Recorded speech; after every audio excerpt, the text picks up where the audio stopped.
is the Medical Needs in Schools Suffolk presentation on a healthy diet for our children. What does this mean? As I said, please do join us with your microphones turned off and your cameras turned off.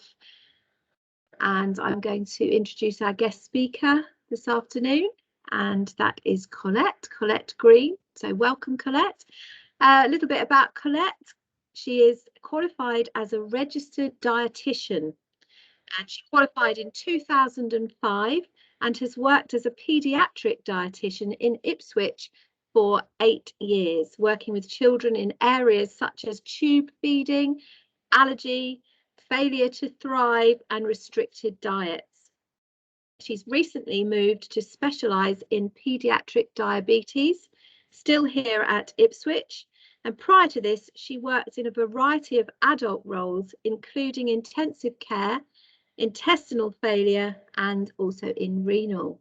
So Colette, welcome. Without further ado, I'm going to hand over to you to tell us all about today's workshop, A Healthy Diet for Children. What does this mean? Thanks so much, Kate, for the lovely introduction. As Kate said, I'll go through the presentation. If you have any questions along the way, feel free to put it in the chat. Otherwise, I will stay behind afterwards. And if you have any particular questions, I will try my best to answer them. As Kate said, I've got a general paediatric background, just having moved into diabetes, so a little bit more specialist. And we do have lots of input with the local schools. So hopefully you'll find this useful, and if there's anything you want on top of that, then I'll be happy to give my email address out if there's any specific queries. So what we're going to talk about today, my talk, sorry, apologise, it's not moving across now. Just bear with me 1 second.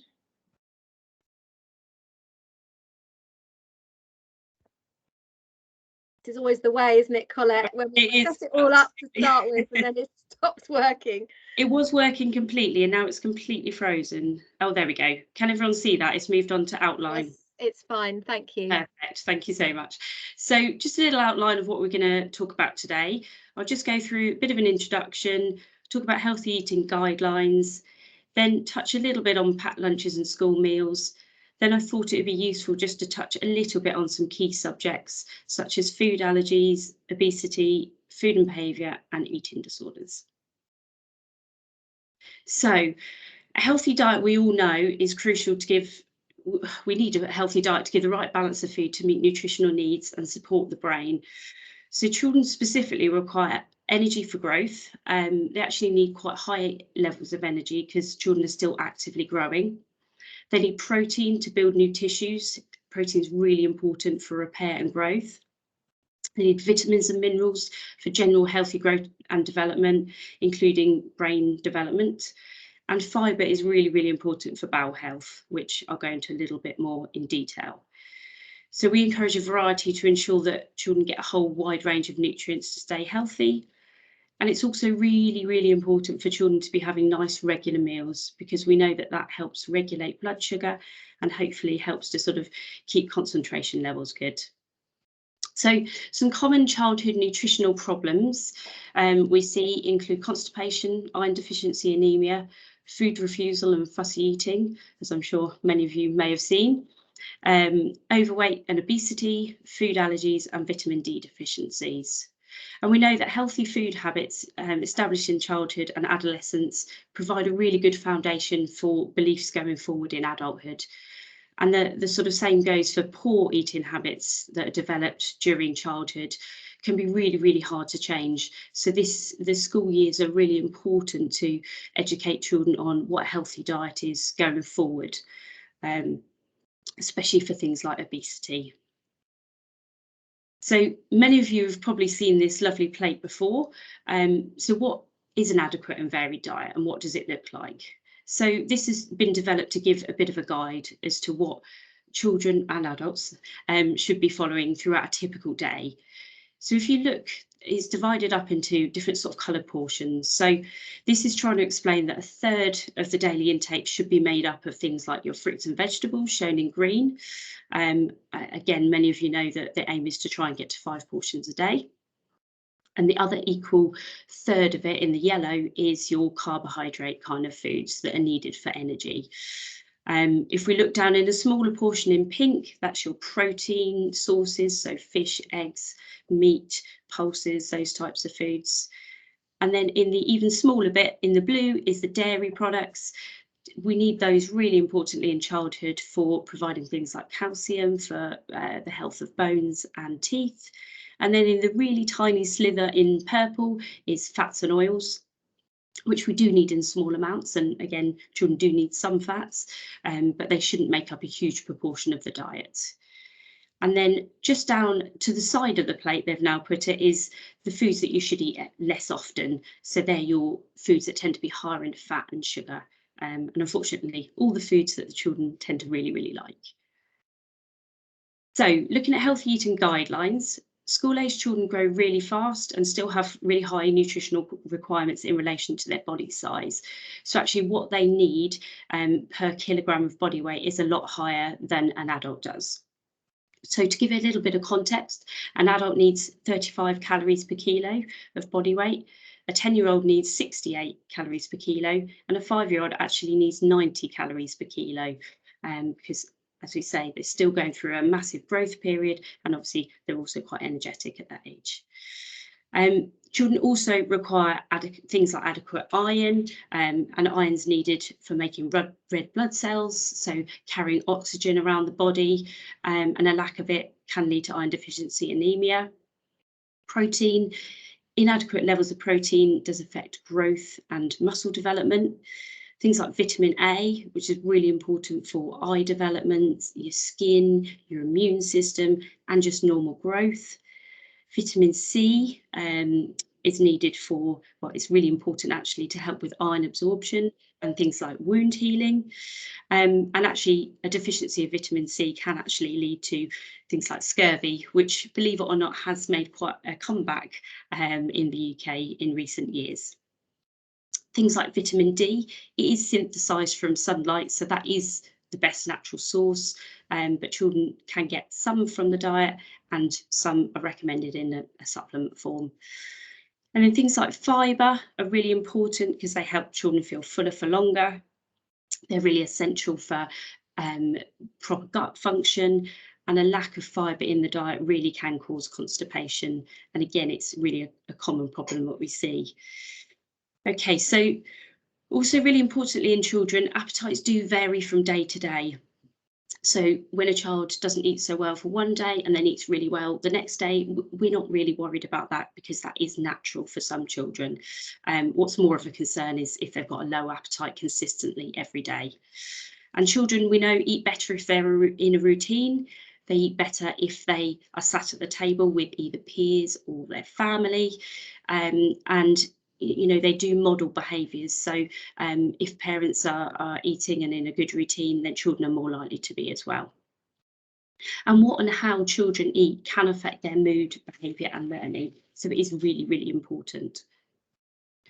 So just to look at a few more specifics, so carbohydrate foods, these are what are required to provide the body with energy.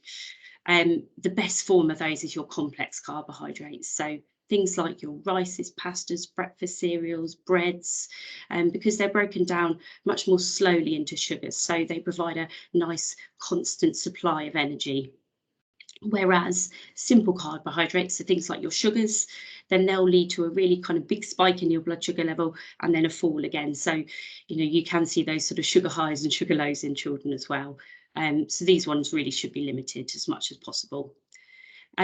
Each of our main meals should be based on foods from this group, so those complex carbohydrates, and higher fibre varieties, which, as I mentioned, help children feel fuller for longer, are really important, although we do only advise that from 5 years of age.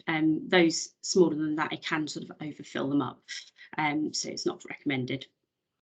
And another key point, with lots of sort of diets and information about diets out there, children should be discouraged from following a low carbohydrate diet, as children really need these foods for adequate growth. If we were looking at trying to get weight loss in children, then we'd be looking specifically at portion sizes of meals rather than specific carbohydrate restrictions. So just looking a little bit at protein and omega-3s. Protein foods consist of meat, fish, eggs, beans, and other non-dairy sources. Protein, as I mentioned, is really important for growth and muscle function, but it also provides a lot of essential minerals, one of the key ones being iron. Red meat specifically is a really good source of that, because we know that we absorb that type of heme iron really well into the body. And school meals should include a portion of this each day, whether it's a meat-based, fish-based, or non-meat-based. Now, another sort of part of the protein group from the fish can be a good source of omega-3, so it's essential fatty acid, and this is required to support the proper development and functioning of the brain. Now, the main sources of the omega-3s, other than the oily fish mentioned, are things like flaxseed oil, walnuts, cod liver oils, offals, and seafood, which, if any of you have children, will know that are not the best sources to try and get into children. So we really encourage oily fish as a good way of getting that in. And there are even some reports that children with ADHD and associated behavioural problems have actually low blood omega-3 levels, but there's no current evidence that supplementing would sort of improve concentration or anything like that, unfortunately. So fruit and vegetables, as mentioned before, we should aim for 5 portions per day.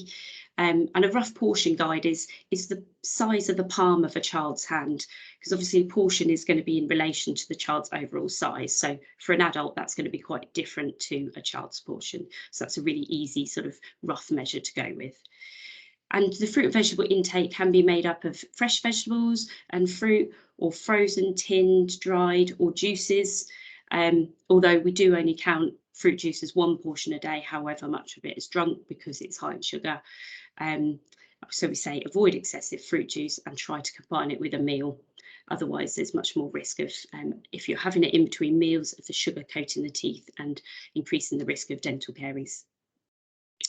So school fruit snacks can contribute to reaching that target, so they're a really positive thing.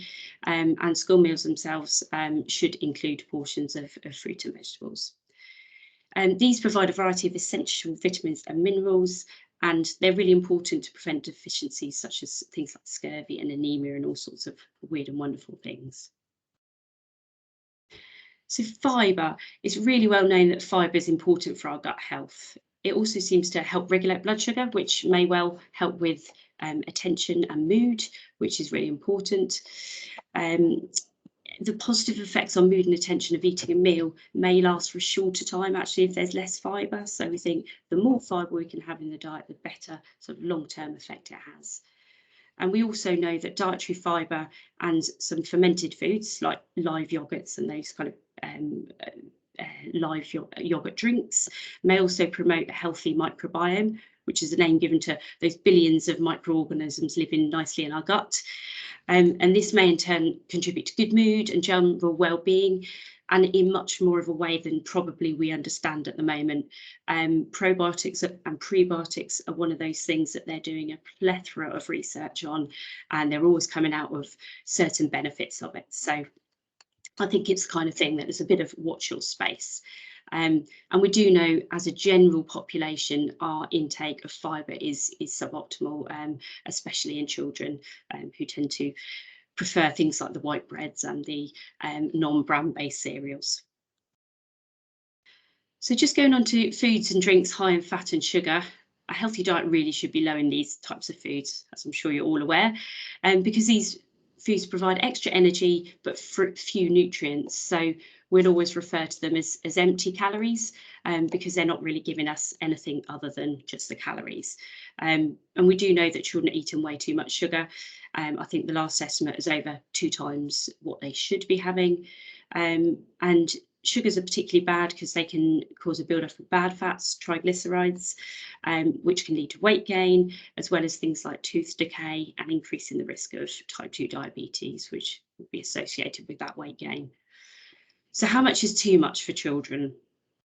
So if we look here, a 4 to 6-year-old, maximum amount they should be having is 5 cubes of sugar, which equates to 19 grams a day. And the next one up is your 7 to 10-year-olds, which is 6 cubes a day. And then 11 plus, the maximum they should be having is the equivalent of 7 cubes per day. Now, just to put that in a little bit of context, with things like the energy drinks that teenagers specifically seem to love, 1 can of those can have up to 14 cubes of sugar in. So, you're looking at double the amount in one go. That's without eating or drinking anything else in the day. A can of Coke can have 9 cubes of sugar, and a little carton of fruit juice can have 2 cubes of sugar. So actually, if you make some simple swaps, like changing fruit juice to no added sugar squash, or Coke to plain water, that can significantly reduce the intake of sugar in the diet. Okay, so that sort of leads nicely onto fluid. So adequate hydration is vital for good health. Dehydration, we know, can cause a lack of concentration, feeling of tiredness and dizziness, and water is the easiest way to get sufficient fluid. Fluids with caffeine and things like that in there can be a bit of a diuretic, so they're not always as hydrating as they should be. So we'd always promote water, sugar-free squashes, those types of things, which should go in line with what schools recommend as well. Children do need frequent reminders, as we know that they don't recognise thirst as well as adults. So having them access to fluid throughout the day is really, really important. And then just looking at some recommended intakes of fluids, children who are between 4 and 8 years of age should have about 1,300 mils of fluid per day. 9 to 13-year-old boys should have just shy of 1,700, and girls just under 1,500 mils a day. And then over 14-year-olds, we go on to the adult recommendations, which is generally based on body weight, or sort of 2,500 mils. So just a little bit on packed lunches and school meals. Often schools have a sort of quite strict healthy eating policy, which should encompass packed lunches, and parents should be encouraged to adhere to the healthy eating guidelines. I think with providing a packed lunch, it is much more likely to provide excess fat and sugar, because either parents aren't aware of healthy eating, or children can get away with putting extra in their packed lunch than they can do for the school meals. But equally, packed lunches can be really, really important for some children, especially those with restricted diets who will only eat certain foods, and without those would probably go without. And school meals have set standards set by the government, which schools have to meet. So although they don't always look that healthy, they have to meet certain criteria in terms of sugar, salt, fat, fruit and vegetable content, and all of those things. And free school meals and snacks can really help support healthy eating, because it might be giving some children access to fruit and vegetables and things like that that actually they wouldn't be having at home. So that's a really positive effect of those. Now, just looking into things like food allergies and intolerances. Some children have food allergies and intolerances, which can mean that their mood and behaviour are affected by specific foods or ingredients. And that can actually produce physical symptoms too. So it can cause issues such as eczema, anaphylaxis, nausea and vomiting, abdominal pain and growth issues, to name just a few. In my previous role, I did a lot in food allergies, and so have a good awareness of all the different symptoms children can have, and how much it can actually affect them. So obviously, if their intolerances and allergies aren't under control, then they could be struggling with things like concentrating on lessons, because they're distracted by their symptoms.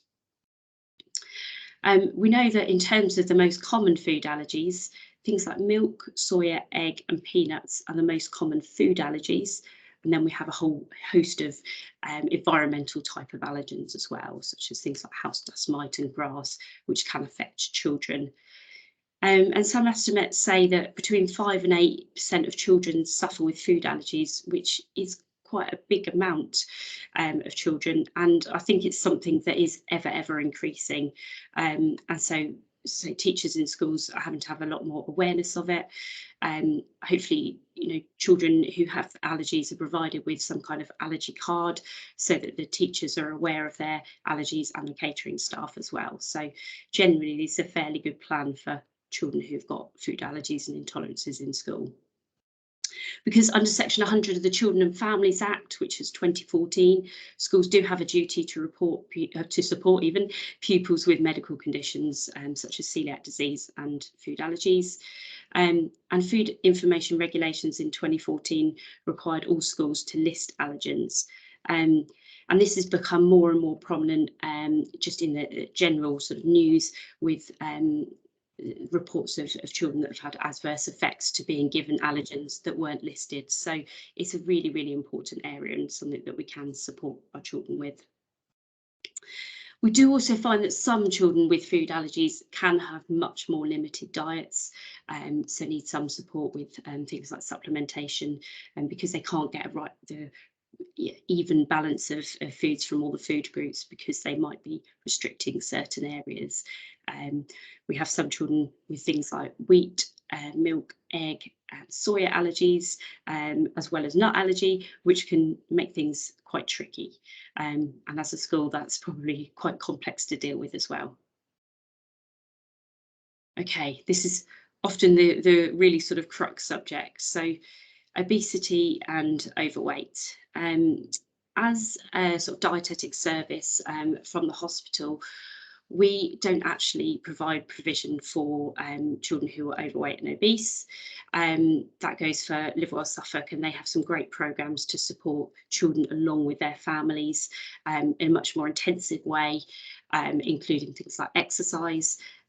So people can self-refer onto that, or schools can refer into it, and that's a really good way of getting the children but also the parents educated, because we do know that sometimes if we work with children and not parents, then children can make changes, but it's the adults that generally are making the meals. So it's really important. And we know that since 1992, rates of children who are overweight and obese have doubled, and that might even be slightly more now. It's a massive strain on the health service. And as I mentioned earlier, if we can improve healthy eating and healthy food habits from an earlier age, you're more likely to go into adulthood with better sort of healthy eating habits. School meals should aim to be healthy and balanced to improve children's health and sort of provide a good education in terms of what's a healthy diet for the children to take home. Because some children, that might be the only sort of healthy eating that they get throughout the day. And the last data from the school sort of nurse weighing programme showed that 22% of reception children, so your sort of 5-year-olds, and 34% of year 6s were overweight and obese. And that's something that is ever increasing. And I think it's quite obvious that as children go throughout the primary school years and into high school, the rates of obesity are increasing, and whether that's more access to food outside the home, a reduction in physical activity, or just increased portion sizes more than they require, I don't know. I think it could be a combination of all of those, really. And we do know that obesity and being overweight is associated with psychological and emotional issues, including bullying. So there are shorter term issues like the bullying, which obviously have a massive impact on children, but there are those longer term outcomes as well. So children who are overweight and obese at school age are much more likely to be in adulthood, and the more overweight or obese you are, the more likelihood of developing things like heart disease, type 2 diabetes, and just having a really low threshold for physical activity as well.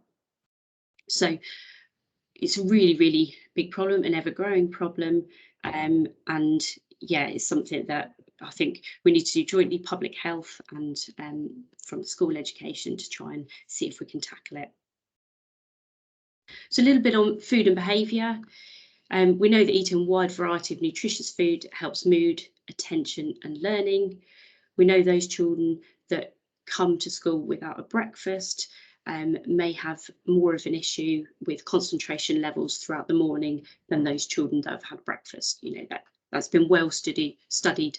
We've got good knowledge about that, and that's why many schools have things like the breakfast clubs to promote children to have breakfast before they come to school. And we know that eating regular meals also helps to promote good mood and attention. Including food that are rich in fibre might also help, as I mentioned previously. And then nutrition supplements for some children may help, especially those that have a restricted diet, to ensure they're getting things like sufficient iron intake, vitamins A, C and D. So yeah, those children that have got those really narrow restricted diets, that could be beneficial. And there is some evidence that children with ADHD can benefit from supplements.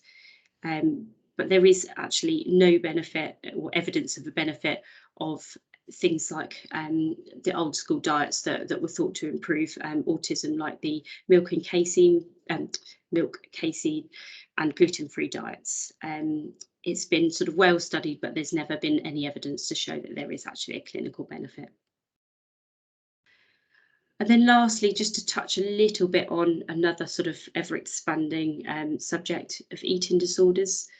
So eating disorders are a mental health condition where food or excessive exercise is used to cope with feelings and emotions that children, teenagers, adults have. And it can affect anyone at any age, but it is usually presenting between the age of 13 and 17, so teenagers. And that can be sort of boys or girls. And it includes conditions such as anorexia nervosa, bulimia, and binge eating disorder. And some sort of signs physically of children that might be struggling with disordered eating are things like poor tolerance to cold, a sudden dramatic weight loss, and in girls, period stopping. There might be changes in mood, secrecy around eating, or disappearing off to the toilet quickly after a meal, which might make you worry about self-induced vomiting or taking of laxatives. Obsessing around food and calories and counting throughout the day those calories, and or excessive exercising.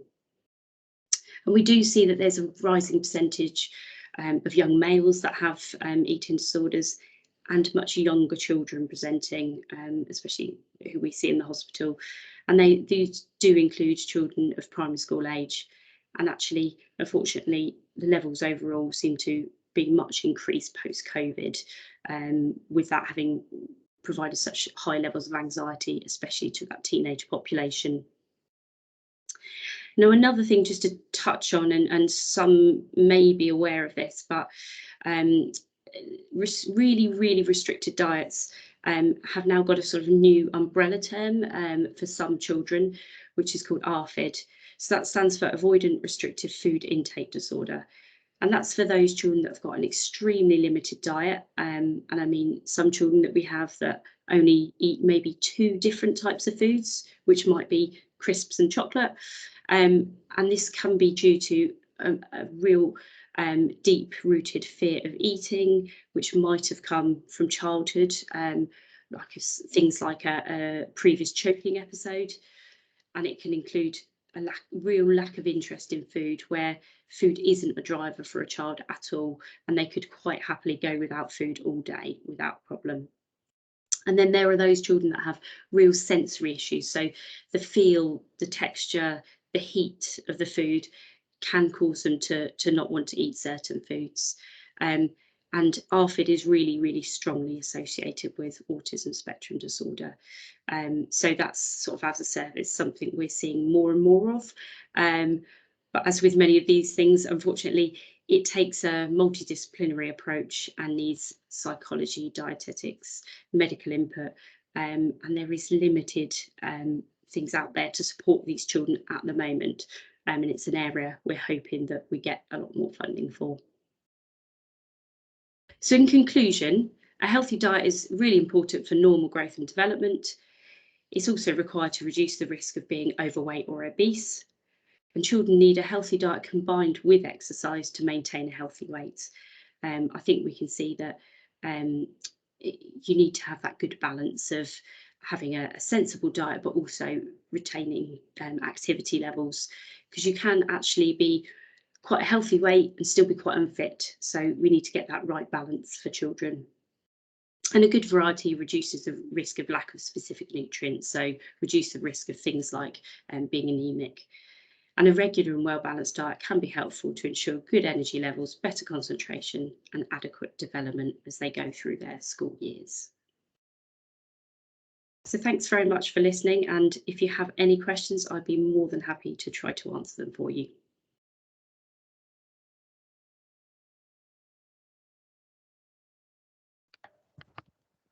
Thank you, Colette. Are there any questions from anyone? If you would like to unmute your microphone, we'll just give you a couple of seconds to do that.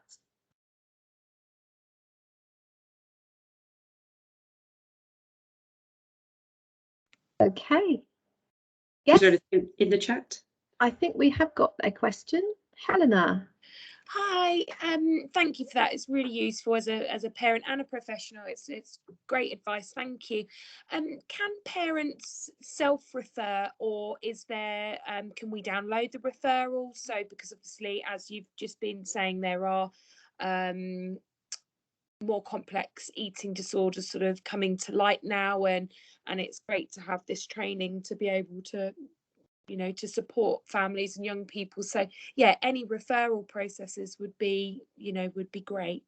Yeah, in terms of generally to the paediatric dietitians, we normally have referrals through the GP and health visitors, but also school nurses. We will accept referrals from, so that's always a really good way of getting referrals in. We don't necessarily take self-referrals at the moment, but I'm sure it's something we sort of may well go into. But yeah, I think we just keep it with the professionals so they can kind of assess whether they think it's appropriate to then refer on to us, if that makes sense. Yeah, that's great. Thank you.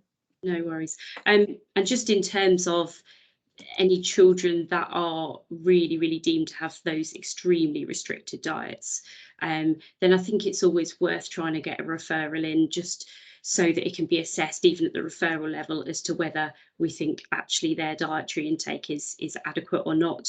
And we do have some children that we can refer on to other centres for more specialist input. But as I said, at the moment, it's frustratingly, you know, a lack of resources in those sort of specific areas around ARFID. Yeah, I think some of us would, you know, go to the emotional wellbeing hub, but I think, you know, we all know how swamped they are. So it's just trying to find those other signposting avenues to get children the support they need. Exactly, yeah. And I know it is something we as a service are trying to develop a post around and get funding to certainly in the more special schools, and it might be something that develops, I think, with the eating disorders service. I think it's something in their kind of you know, their knowledge that there needs to be more of a service for these types of children, because as I said, it really needs that multidisciplinary approach.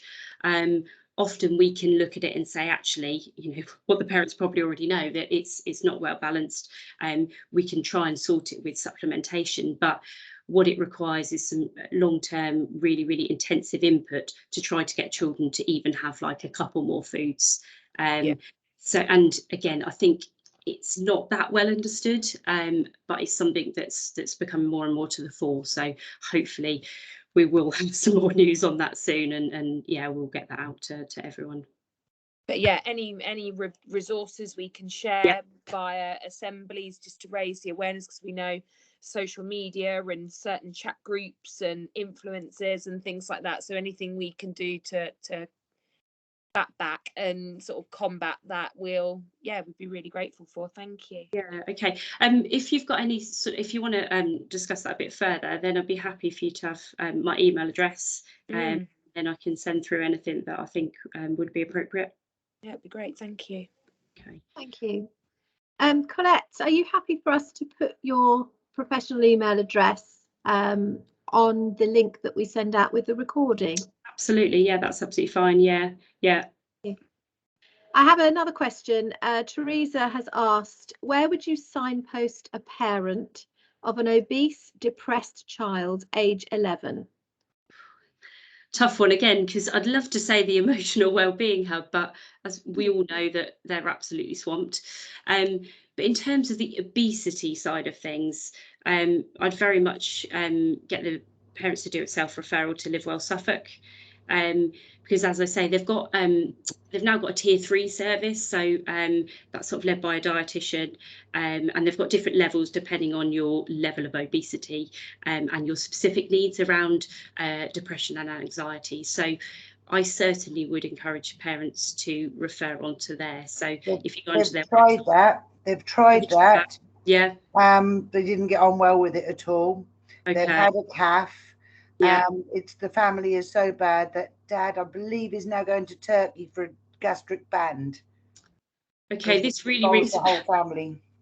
Okay, slightly rings a bell, and I'm not sure why. Yeah, that might just be someone else that's in a similar situation.